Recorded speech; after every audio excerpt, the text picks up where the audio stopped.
normally when I'm trying to explain to someone what is an extraordinary quality of life, it's different for everybody, right? Really, an extraordinary life is life on whose terms for you?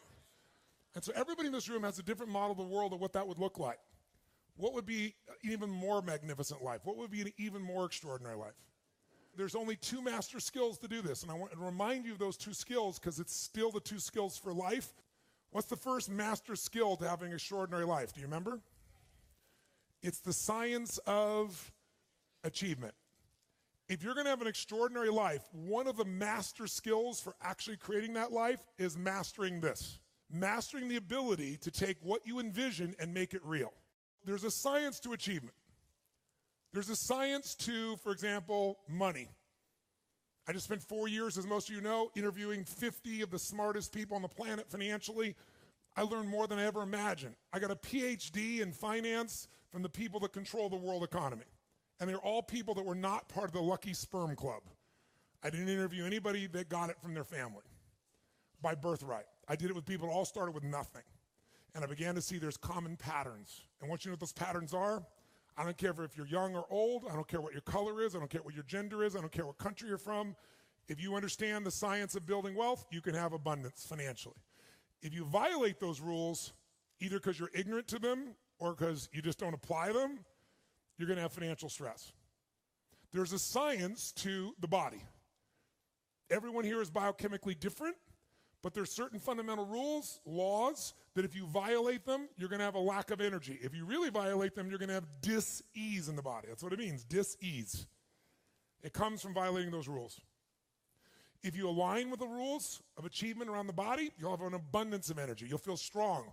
You'll have an extraordinary body and the extraordinary energy that comes with it. So, science of achievement is something most of you are quite obsessed by, or you wouldn't get to a room like this.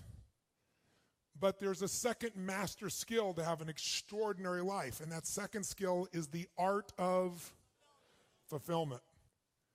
When I talk about the art of fulfillment, what I explain to people always is, I didn't say science of fulfillment.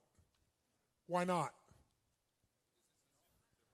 Because it's different for everyone, just like art. What one person thinks is beautiful, somebody else might think is ugly. So if you want to know what's beautiful, as many people there are on earth, it's an art because everyone has a different view. If you want to know what God loves, the universe loves, go to the forest and see it. It's called massive diversity. It isn't a science. It's an art. But that art, unmastered, will create an ugly life. An ugly life. And the phrase I use most often that I hope you've heard me say and you take it in once again maybe deeper is, success without fulfillment is the ultimate failure. Success without fulfillment is the ultimate failure. But if we don't physically make a decision how we're going to live, then we'll show up like everybody else because the human mind is not going to make you happy. This brain of yours won't do it. You have to direct it. And there's no worse fate than to achieve everything and not be fulfilled. How many have had the days where you achieved this huge goal and your brain always wanted it and you got it and then your brain went, is this all there is? Who's been there? It's the worst experience. It's worse than failing, isn't it? Because most of you are achievers, so failure never stops you. You just look at it as a little bump on the road. I'll try something, what?